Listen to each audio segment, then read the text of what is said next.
Nous étions donc à la fois excités et prudents en examinant ce film récemment récupéré en Russie.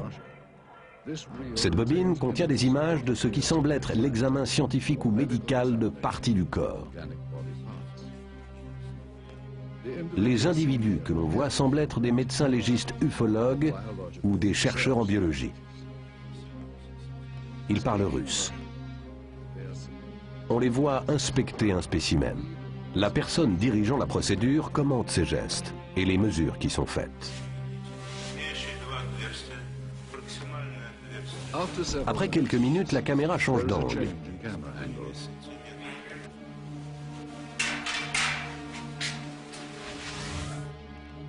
Le spécimen est maintenant examiné de manière plus approfondie.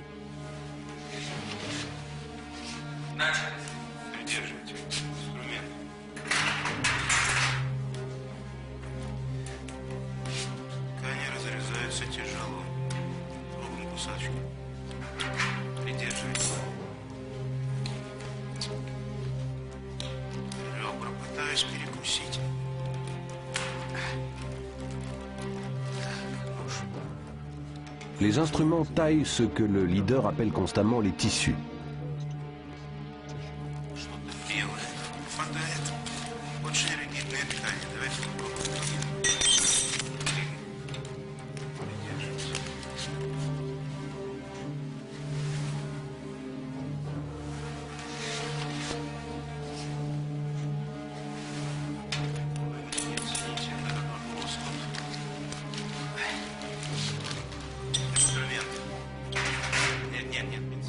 Il décrit aussi les parties prélevées comme ressemblant à différents organes.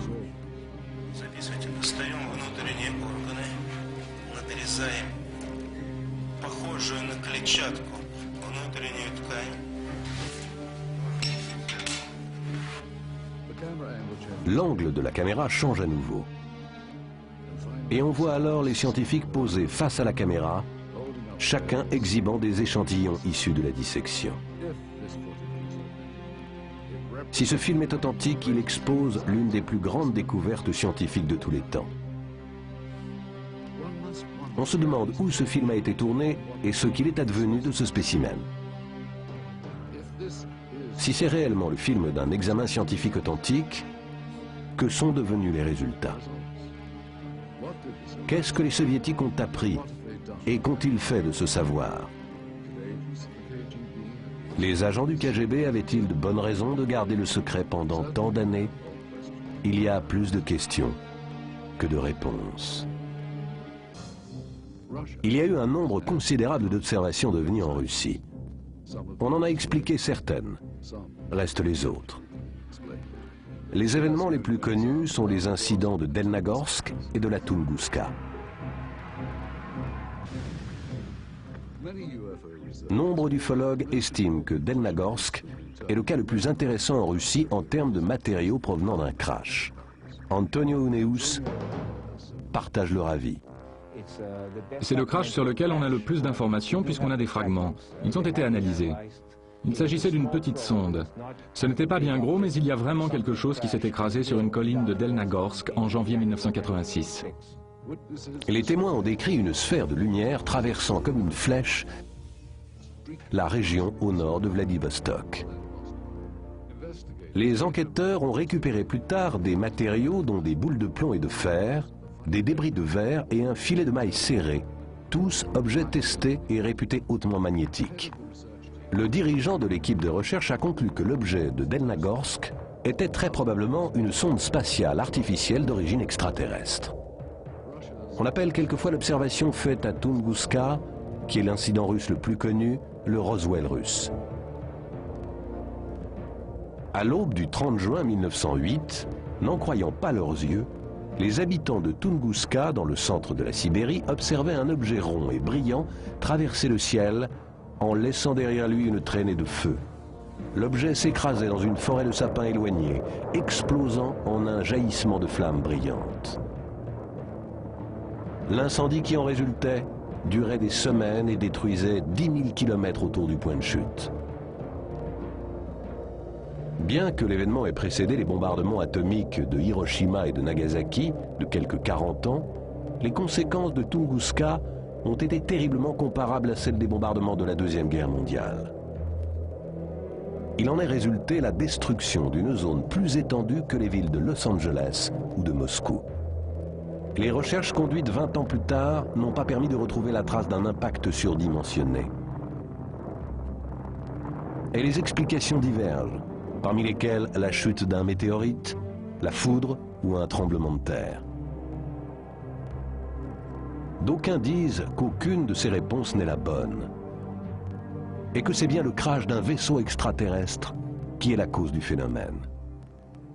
On a pu considérer que les gouvernements de plusieurs pays à travers le monde avaient emmagasiné des informations sur les ovnis. C'est aussi l'avis du chercheur en physique nucléaire Stanton Friedman. Bien sûr que les militaires et les services secrets amassent des données, que ce soit au Brésil, en Australie ou en Angleterre. Et le KGB l'a fait aussi. J'ai parlé à des gens qui sont allés en Union soviétique et qui ont eu accès à certaines informations. Là-bas, j'ai rencontré un cosmonaute soviétique et d'autres chercheurs. Bien sûr que ça les intéresse. Et il ne faut pas oublier que les républiques qui constituaient l'Union soviétique couvrent un large territoire. Elles aussi surveillaient le ciel dans la crainte d'un bombardement américain.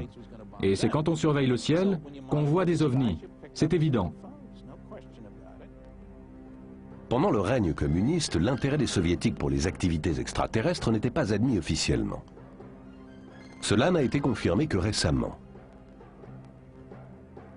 Alexander Petukov, l'ancien secrétaire à la Commission des phénomènes paranormaux, confirme l'existence d'un organisme officiel contrôlé par l'État.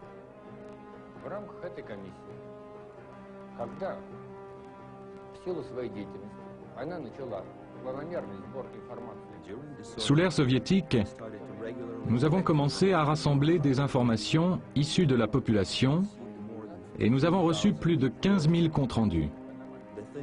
La commission était un organisme public officiel avec une adresse officielle. L'état d'esprit en Russie est maintenant très différent de ce qu'il était sous le communisme. Sous le communisme, on leur disait que les ovnis n'existaient pas. Mais justement parce qu'on leur disait qu'ils n'existaient pas, ils croyaient aux ovnis. Parce que le gouvernement disait aussi qu'il n'y avait pas de crime en Russie, qu'il n'y avait pas d'accident. Tout était censuré pour donner une belle image. Mais les gens n'en pensaient pas moins.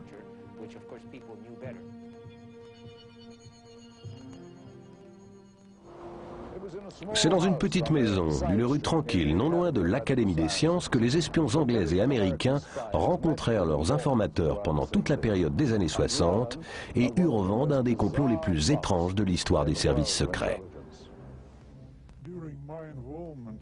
Durant ma période d'engagement, pendant au moins 6 ans, les services de contre-espionnage soviétiques ont joué au chat et à la souris avec les agents occidentaux à Moscou qui s'intéressaient à nos programmes de technologie de pointe. On développait de nouvelles armes et de nouveaux moyens de propulsion. Et la CIA cherchait par tous les moyens à obtenir des informations des gens impliqués sur le projet. Je suis resté à Moscou pendant 1 an et demi. J'avais 2 autres agents et un type des services secrets. On devait mettre au courant 2 informateurs russes qui travaillaient pour le ministère de la Défense. On leur donnait des devises contre des informations sur les nouvelles technologies militaires. Et une partie de cette technologie concernait les ovnis. Il arrivait souvent qu'on fournisse de fausses informations par le biais des agents doubles, américains ou anglais. On a su que les soviétiques étaient sur quelque chose quand on a commencé à recevoir des renseignements qui faisaient diversion. C'était la preuve qu'ils cachaient quelque chose. C'était le signe qu'ils avaient découvert quelque chose près de Sverdlovsk et qu'ils gardaient étroitement le secret. Le chercheur scientifique Richard Haynes estime que les soviétiques ont de bonnes raisons de s'intéresser aux ovnis. D'après ce que je sais, les militaires soviétiques se sont intéressés aux phénomènes ovnis depuis de nombreuses années. Pour la bonne raison que leurs contrôleurs aériens, leurs radars et leurs pilotes militaires avaient signalé des choses, tout comme les nôtres d'ailleurs, et qu'ils ne trouvaient aucune explication.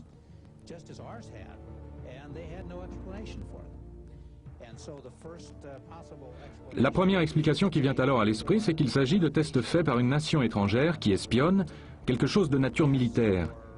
Et si vous êtes vous-même dans le domaine militaire, alors vous prenez ça très au sérieux et vous faites des recherches. Dans ce film, l'objet que l'on voit dépasser du sol semble beaucoup intéresser le personnel militaire russe. Des soldats, des officiers et des agents civils se sont déployés autour du site et on dirait qu'ils surveillent et qu'ils examinent l'objet tout à la fois. C'est ce que nous avons trouvé dans l'une des 4 bobines dénichées en Russie. En regardant le film, nous avons pu déterminer qu'il avait probablement été filmé avec 2 caméras. Une caméra à l'épaule qui commence à tourner sur le camion qui se rapproche et une deuxième caméra sur pied que l'on voit ici.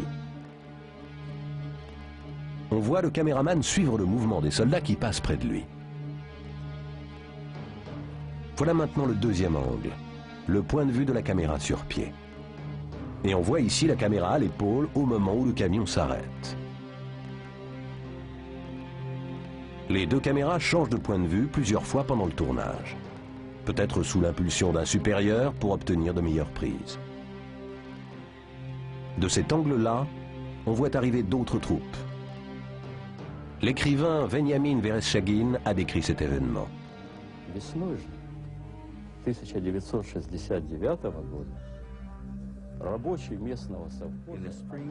Au printemps 1969, le fermier d'un kolkhoz a trouvé d'étranges vestiges dans la forêt proche de Rozhevski et l'a signalé aux autorités de la sécurité locale qui, à leur tour, ont demandé à la division militaire la plus proche de les aider dans leur enquête.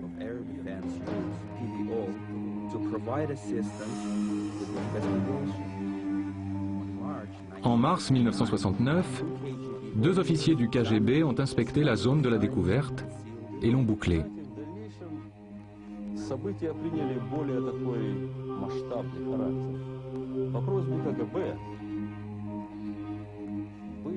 À la demande du KGB, une unité de l'armée soviétique a été envoyée sur place.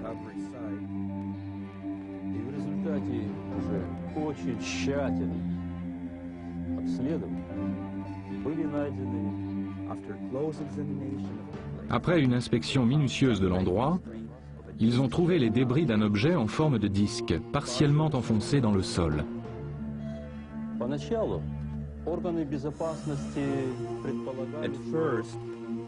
Le KGB a d'abord cru qu'il s'agissait des débris d'un avion espion américain ou d'un vaisseau soviétique.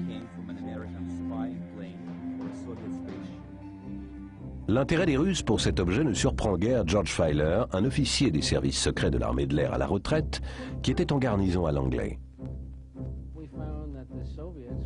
Les Russes étaient prêts à payer pour obtenir des informations sur les ovnis, plus que sur un F-111 par exemple. Les ovnis les intéressaient plus que nos derniers avions. Voici un homme, probablement un agent haut placé du KGB, ordonnant au caméraman de filmer le disque. 360 mètres de pellicule ont été utilisés sur ce seul site. Il est possible que le film ait été plus long, mais c'est tout ce que nous avons pu nous procurer. Ni l'intérieur du disque, ni son enlèvement ne sont filmés. De cet angle, on voit bien la caméra à l'épaule en train de filmer derrière ou à l'intérieur du disque. Mais ce film, s'il a vraiment été tourné, n'était pas dans les boîtes que nous avons récupérées et se trouve peut-être encore dans la nature. On peut se demander comment l'objet est arrivé ici. Nous avons reproduit sur ordinateur une version virtuelle supposée du crash, d'après les informations contenues dans le livre de Vereshchagin et dans ce film.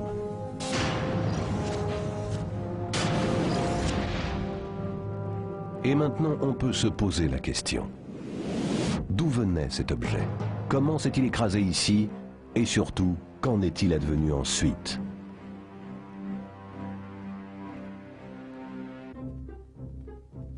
Nous avons demandé à l'ufologue Stanton Friedman de visionner ce film et de nous donner son opinion.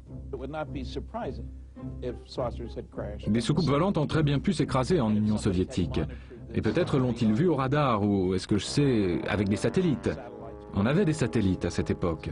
Eux aussi. Ou alors, quelqu'un du coin l'a signalé. Ce qui pose problème, c'est que la présence de troupes militaires et celle d'un caméraman ne veut pas dire forcément que c'est une soucoupe volante. Il faut être prudent avant de tirer des conclusions. Je pense que ça vaut le coup d'enquêter sérieusement sur ce film, mais ça coûte très cher. Il y a des spécialistes pour ça, pour voir si les uniformes correspondent bien à l'époque du tournage, si le film a vraiment été tourné en Union soviétique.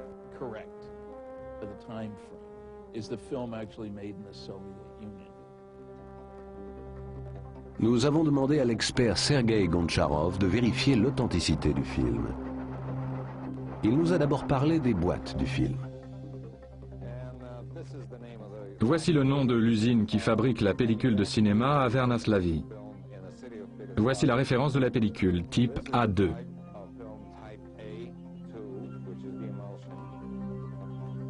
Après l'examen des boîtes, Sergueï a estimé qu'elles étaient authentiques et correspondaient à la période et à la région dont elles étaient censées venir.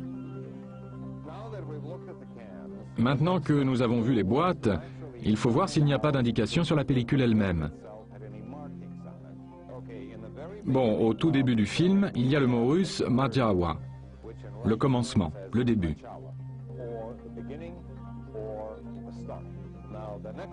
Après, il y a ces deux informations. Le mois de mars, 1969, la lettre G pour l'année. Mois de mars 1969, d'accord. Ensuite, nous avons encore deux informations. Plunka numéro 267, ce qui veut dire en russe émulsion ou pellicule. Ça pourrait désigner la bobine ou la pellicule ou le lot. Et bien sûr le numéro. Ensuite, c'est marqué top secret, le logo des archives du KGB et les mots archives du KGB. Puis Sergueï Goncharov a comparé les informations de la pellicule avec celles des boîtes. Comme vous pouvez le voir, sur le bord du négatif, tout ce qu'il y a écrit ici veut dire bobine de sécurité. Et ce que nous avons là qui veut dire type A2. Ce sont les mêmes informations que sur la boîte. Nous avons ensuite montré le film au chercheur Paul Stonehill. Les couleurs du film, la nature des uniformes. C'est assez compliqué quand on veut réaliser un film qui ait l'air de sortir des années 60.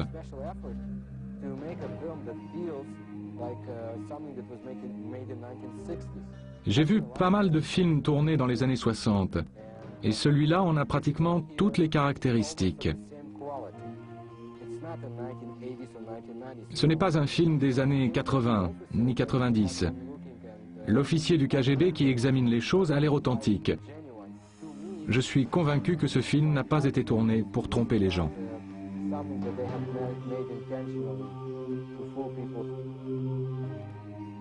L'ufologue Antonio Uneus nous donne son point de vue sur ce film. Visuellement, il est très convaincant.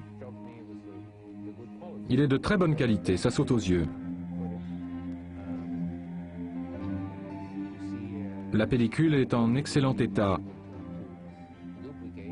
Ça ne peut pas être un canular. Il faudrait engager des acteurs, etc. Mais c'est assez bien fait.